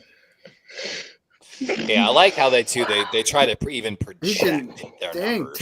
tackling. He's 85 tackling. 59.1 QB rating when targeted. Dang. Levi, is it wrong that I really don't want anyone that has If you go been down, under it actually has Dion's wing right now? Does it have There's more? just something I'm about still up and down on Dion, man. Like I'll hate him for like something Shador does, but then I'll watch him call him out and like basically agree with the teachers at Colorado that his students are acting like idiots. And I'm like, well, now I love him again. Like that's what I want him to do. I have such a hot cold relationship with him. Like, yeah, there's I all love the, that. I love that he brought in Warren Sapp this year to help with that D line. Like that made me happy getting to see Warren Sapp on a football sideline again. their problem still is just O-line, man. You know, Levi, a good thing about this site, like look right here, it says it's giving you grades I know. for I not use this site sponsored all the YouTube, time. ESPN, 24/7 Sports, and Rivals.com. It's giving you grades for that. Oh yeah, I like to use Draft Buzz a lot, honestly. I use But it. the thing that's been annoying me, and I'm waiting for it to happen. I haven't even started the draft. Screw it. Let's start the draft. Did I go light speed? Yes, I did. Ooh, 2 And the Cowboys are wanting me to move back one spot. And that's the only thing. I hate draft engines that give like the last one super unrealistic trades. Like, I doubt No, they're that's not not going to do for one spot. Look, Alvin Gentry, Ashton Gentry. Why would I take a running back right here?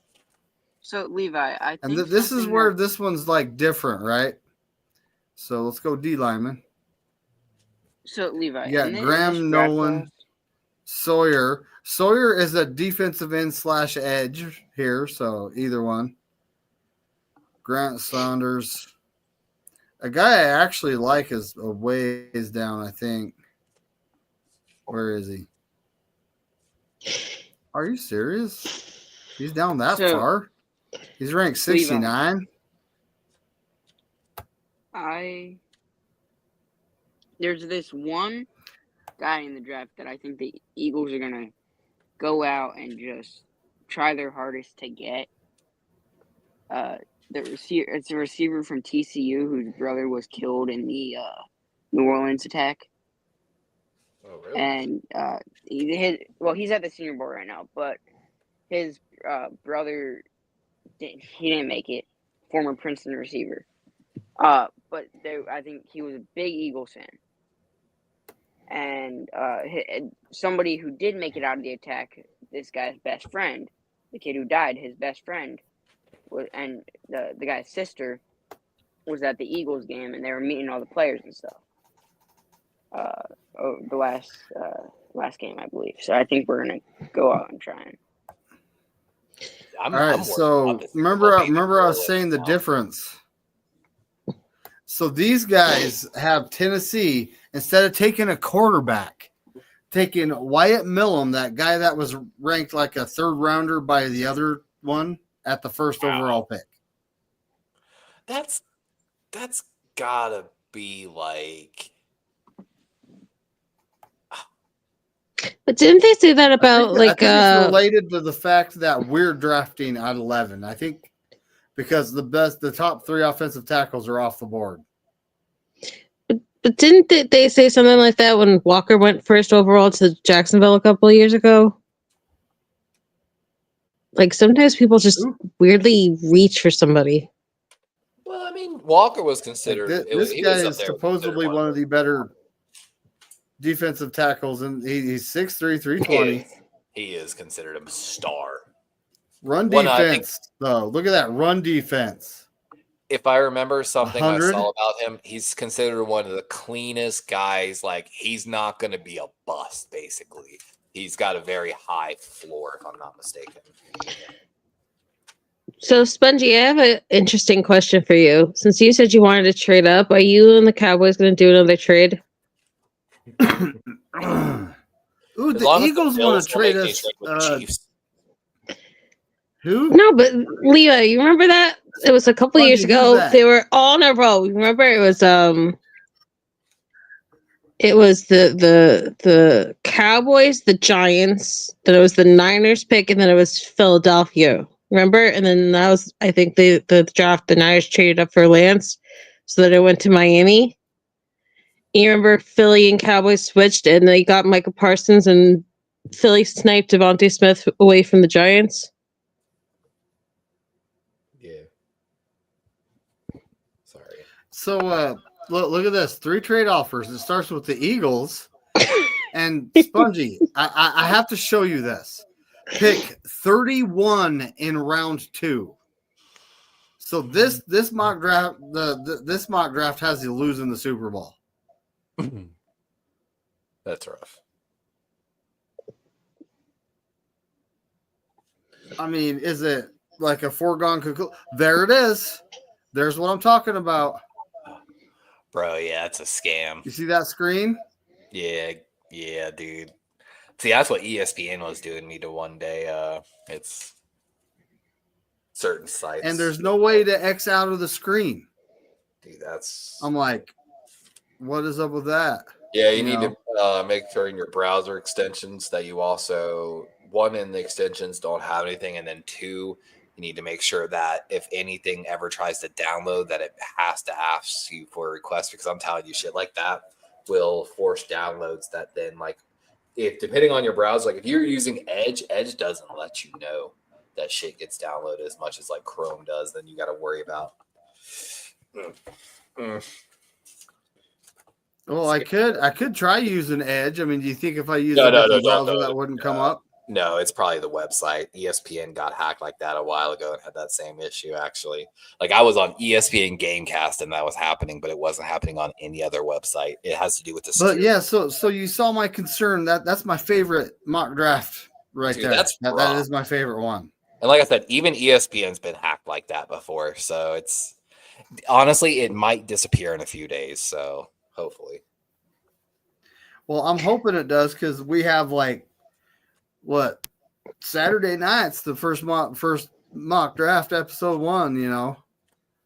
Yeah, hopefully it'll be done. Yeah, Spongy, that NFL draft buzz is hating on your team, bro. They put you at the 31st. You know, David, did you ever think about like maybe? Do you ever think about maybe reaching out to Breezy or some of these people who've been doing mock drafts for the last couple of weeks and seeing what sites work for them without all the issues? Yeah, I see that, Spongy. That one's hating on it too, huh? Well, I mean, technically, if you're just basing it off the odds, technically Kansas City is favored to win odds-wise. So, well, if you're basing it off the odds and the fact that the refs are getting paid by, well, I don't know. Is it Kansas City has to deal with the devil and the refs will just have to do what the devil says? Who knows, right? I mean, it is in New Orleans. Maybe there's some voodoo that'll help the three-peat not happen, but I highly doubt it. Breaking news, folks! On Super Bowl Sunday, there's a meteor coming, and it's just big enough to destroy the stadium down there. I'm just kidding. I'm on Team Meteor. I'm on team. Just give it to the Saints. It's in New Orleans. Just make them the de facto Super Bowl winner. Yeah, there you go. I'm legitimately terrified after the last event that happened in New Orleans. Does not inspire faith for security of the Super Bowl events going on that week. I pray that I'm wrong. Oh, shoot. Well, I hope NFL draft. Actually, I wonder if I can send them a message somehow. I'm going to try. I'm going to try to send them a message. What's up with your site, bro? Take it like a screenshot and include it. That's not a bad idea, honestly. Oh, what do you got? What do you got, Spongy? Hold on. I got a big screen, Spongy. He's trying to show us something here.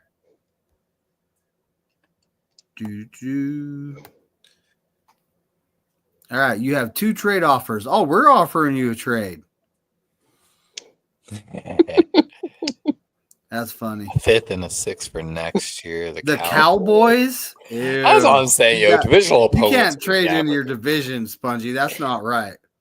I'm telling you, it happened before. It could happen again. As long as the Buffalo Bills don't trade with the Kansas City Chiefs, everything will be okay. That's how they got Patrick Mahomes. That's how they got Xavier Worthy. Yeah, but how many years did we say that about the Patriots? And how many teams helped the Patriots get where they wanted to go? Like, it just happens. Meh. There's this weird thing where the AFC always helps out the AFC top tier. This is funny. Spongy's doing mock drafts. I've done. Don't touch them. Don't you draft Josh Shiloh. Don't you do it. Just to get my feet wet before the mock draft, series starts. I've done a few. I know. I'm down to use different sites every time we do one too. We'll do multiple. I'm gonna have to do so much studying now before that mock draft because I am not in like mock draft brain yet because my brain's still just like worrying about free. That's what took me so long to get through that mock draft is I haven't done all my homework yet. I was doing some while I was drafting. I'm excited for the combine. Combine's at the end of February. Do you guys mind if I just come in just to hang out and suggest stuff? Because I really don't want to get attached to any of these players. Like, I don't think my heart could handle getting like another Creed Humphrey that I fall in love with, and then they just don't get him. That's the thing is you never know. Like, okay. When they picked Ricky Purcell, were you expecting that? Okay, Ricky Purcell, I didn't have an issue with. Like, to be honest, if there is one player like that got me really upset that they picked recently, it was Trey Sermon and Ambry Thomas.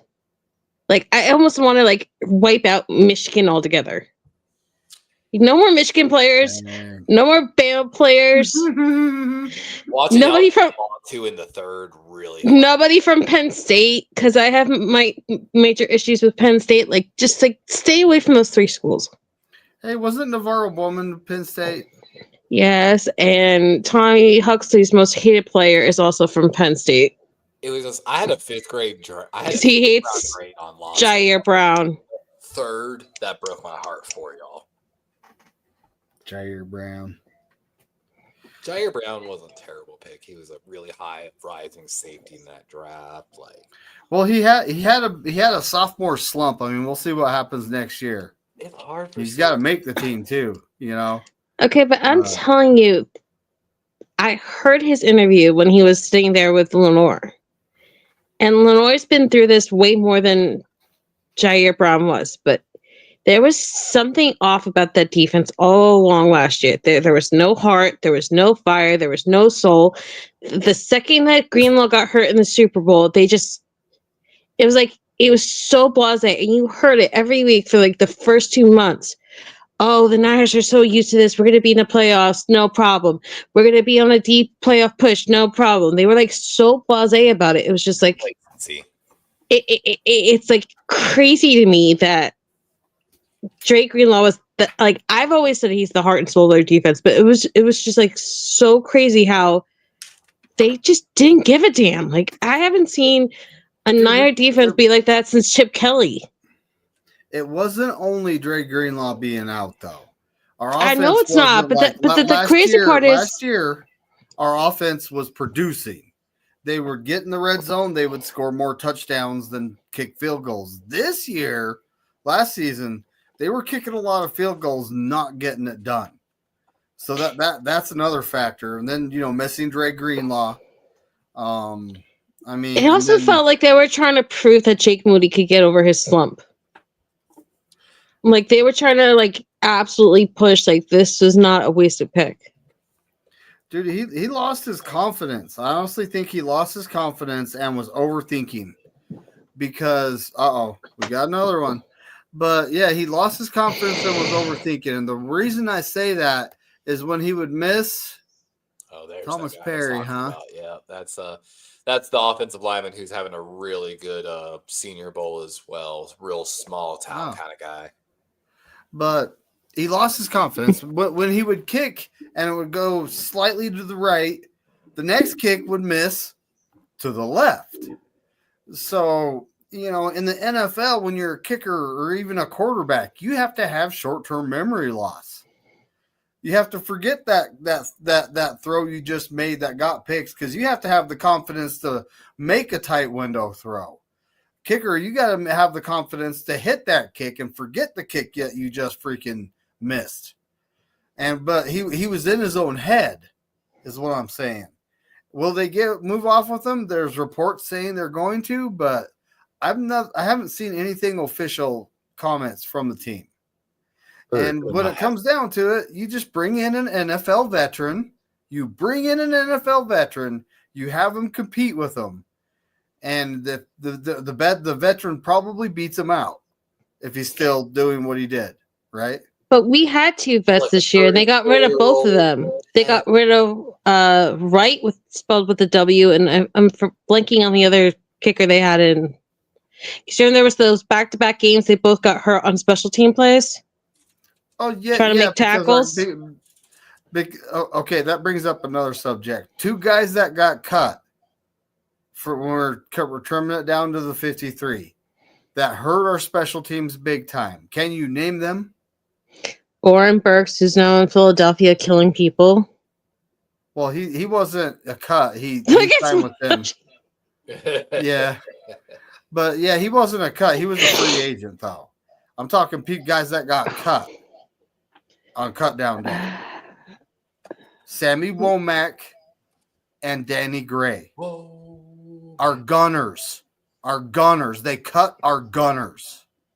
And those guys were really good at being gunners. They were. So I will never understand why they got rid of Samuel Womack so easily. And I understand some of his issues, but the fact that they've kept Ambry Thomas as long as they did, it made no sense the way that Shanahan will hold on to his guys, but other guys will just be tossed aside like garbage. Well, it's like they kept Ambry Thomas and they put him on the IR instead of keeping Sammy Womack. And then Indianapolis was like, yeah, we'll take him. And he played pretty good for him. So it's like, what are you guys doing? You know, this next year, you got pretty much everyone's a free agent and you're letting the guy that on a rookie contract go. But who makes these decisions? But isn't Ambry Thomas now on a futures contract with the Lions right now? They can have him. Anais. I'm looking forward to seeing Anais next year for y'all Sponge, by the way. If you wanted a clone of Ricky Pearsall and a lay it around, Anais was one of those guys in this draft that was very similar build, ran routes the same. But Anais, when I didn't even realize till I was doing like deeper study on him that how much of the punt kick return coverages that he was doing in college. Like, which it just didn't fit his build, but it added to his repertoire.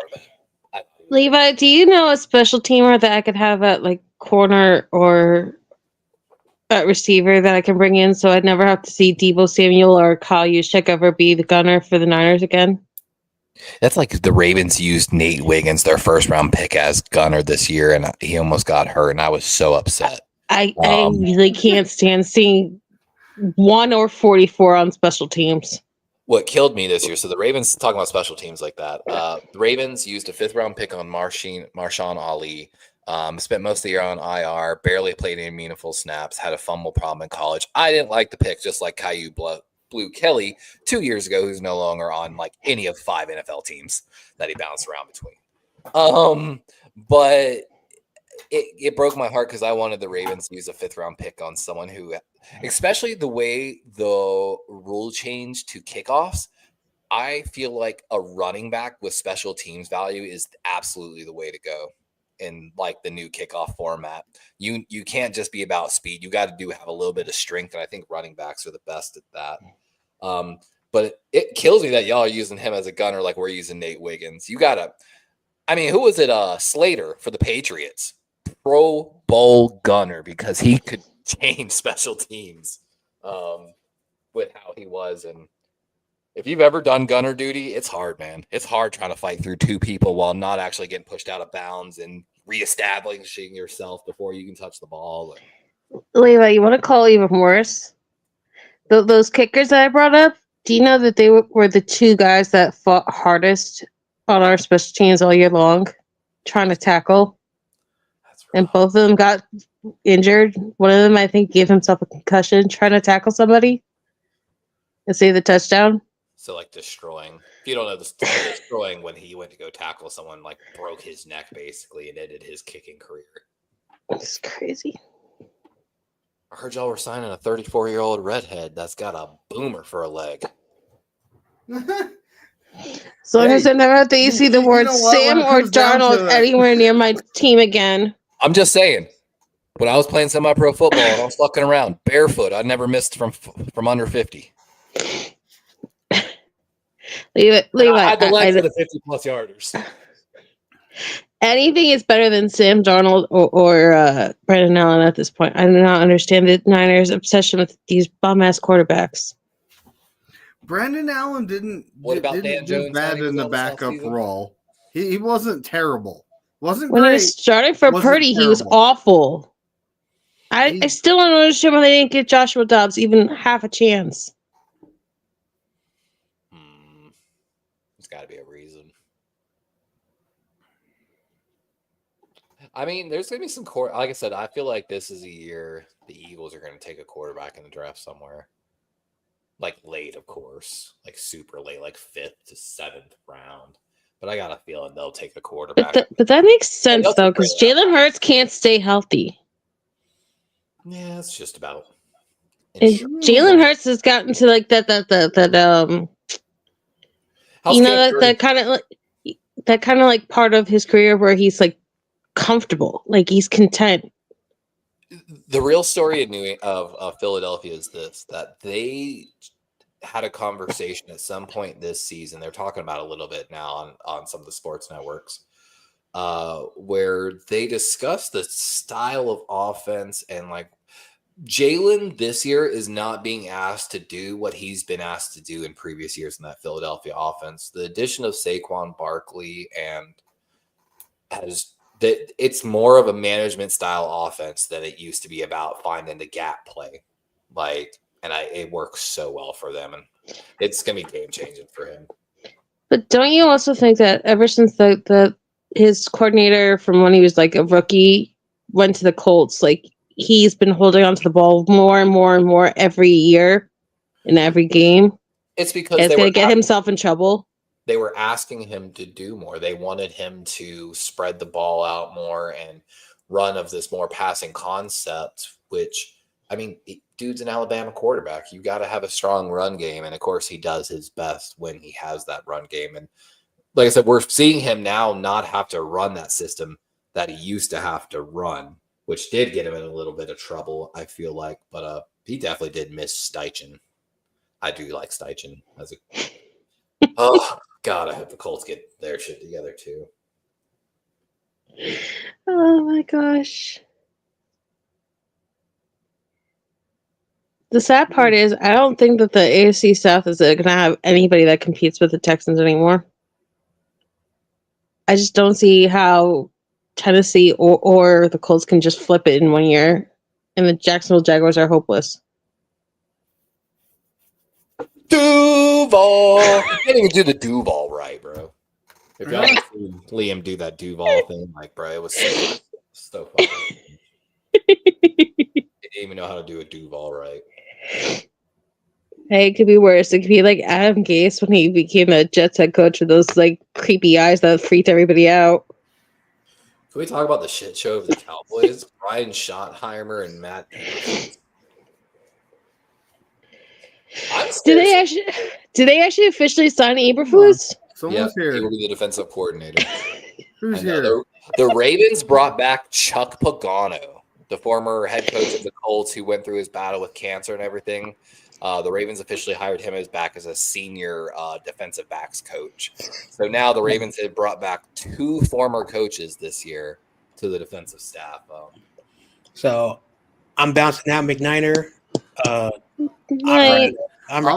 about to end it too because I got get ready to go to bed. I'm running a serious tired. fever. I've been sick for over a week now, so I'm sorry. So peace out. Feel better soon.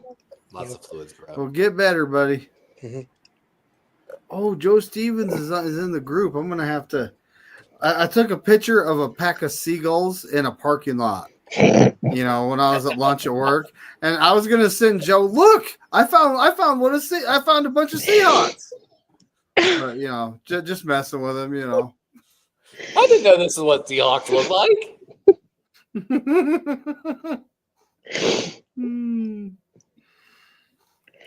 No offense, Levi, but I really enjoyed that your former coach actually didn't make the playoffs this year with the Seahawks. Yeah, dude, things They were so smug. They fell apart so fast. It was rough to watch. I'm It was excited to see what they do next year, Right. but like firing an offensive coordinator after one season and like all the stuff that they did, and then I know because they're actually the next ones up on my list for the offseason plan. They are negative $27 million, so they're over the cap $27 million. So they've got to make some moves just before even March, basically, and it's gonna be interesting. Maybe David Corona will win his bet and they'll cut Gino. I mean, they probably got to rework this deal, honestly, and there's a small chance that Gino could be a cut. He's actually on the over the cap's top 100 potential cut list. He's on that list, actually. So if it's about cutting Gino, there's a very small chance that they could cut him. It's just one of those ones. Then who do they go after? Because they're not in a draft position to go get a quarterback. Free agency, you're basically trading them for like Sam Darnold or something like that. So, and of course, they don't have the cap space like some of these other teams to make a move, really. It's going to be rough. You think Gino might go to the Kellen Moore and the Saints? Cleveland. Saints are $52 million over the cap. I only know that because they were the first team I did, and we had to do some legitimate. Wow, only 52.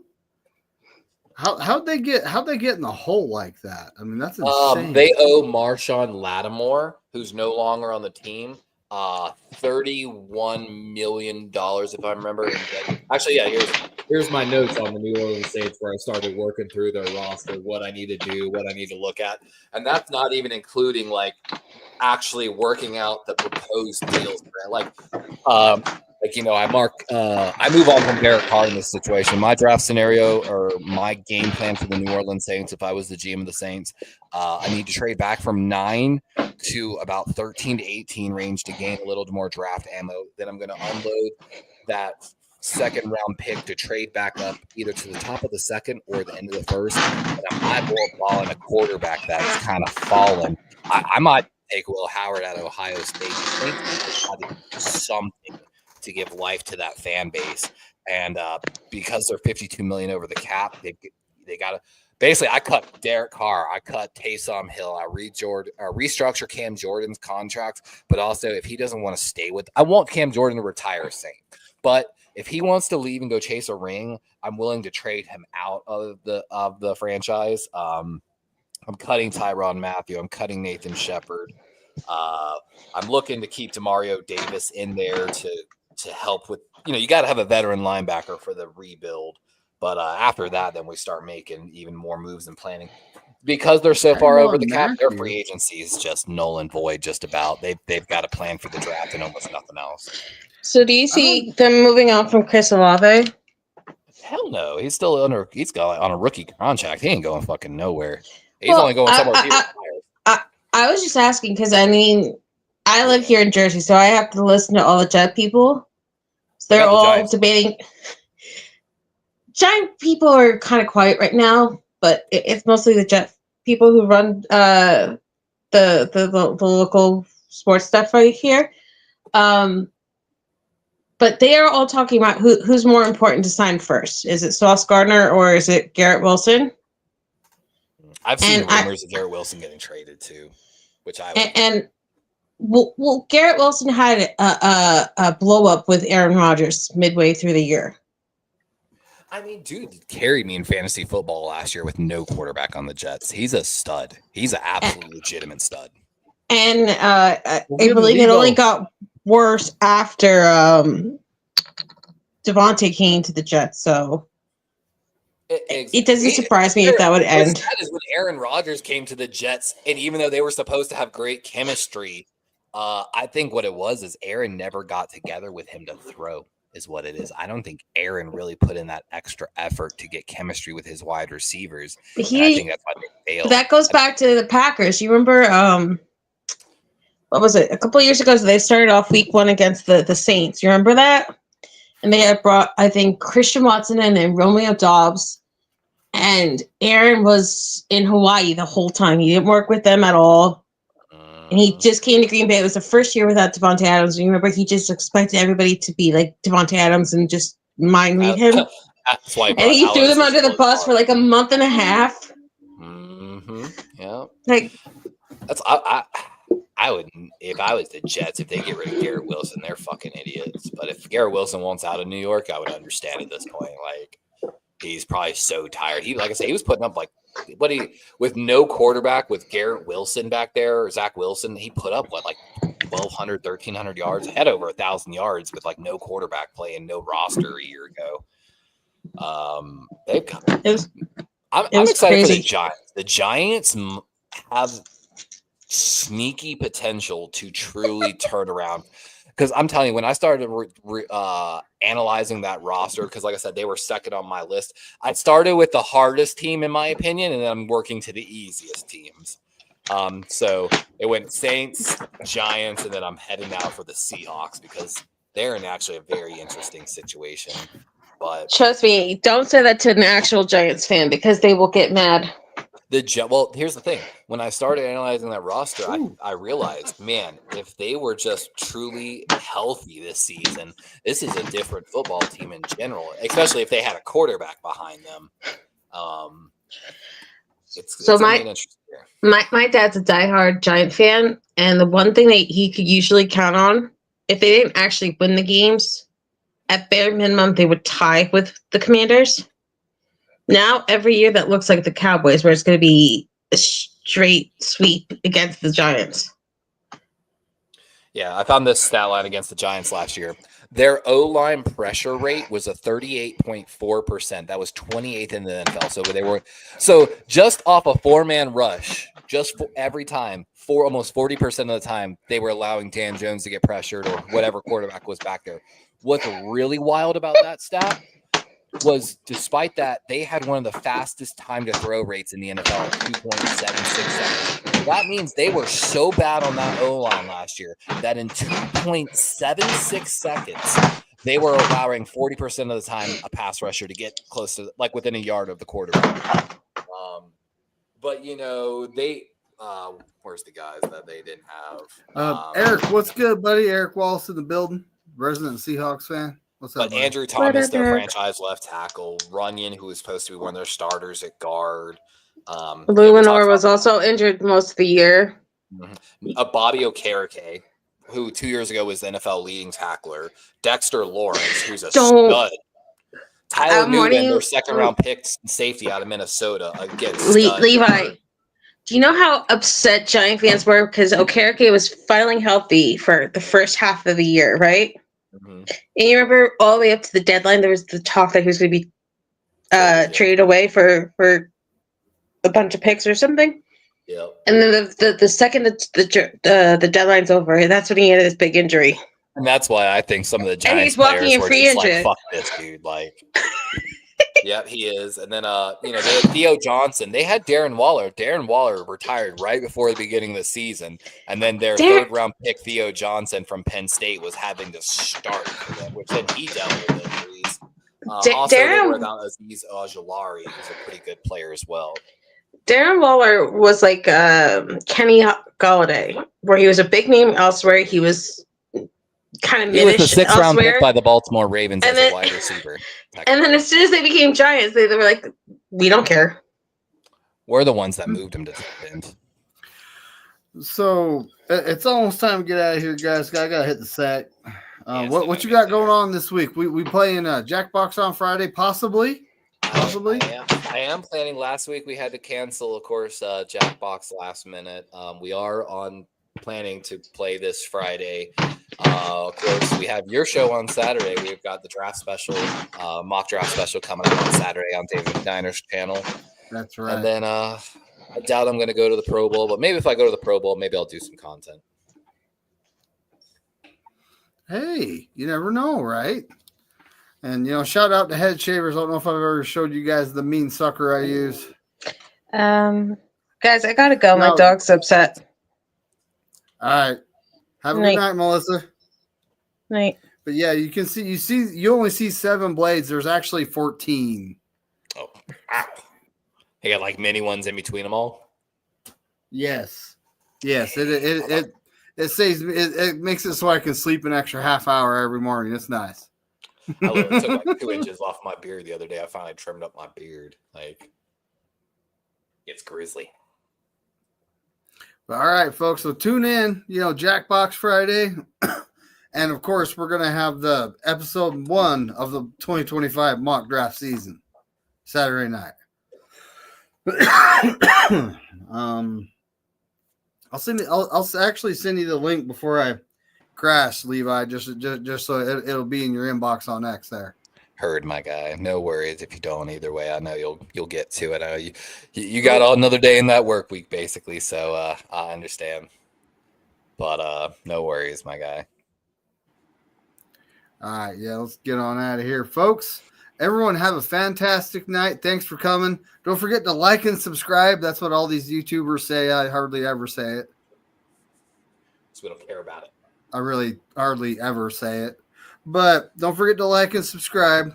I'm working on 200. I'm at 193 very slowly. But, one day I'll get there. I know I didn't make any progress this season. Yeah. Everyone have a great night. As Corey Davis says, go 49ers and F all 31 other teams.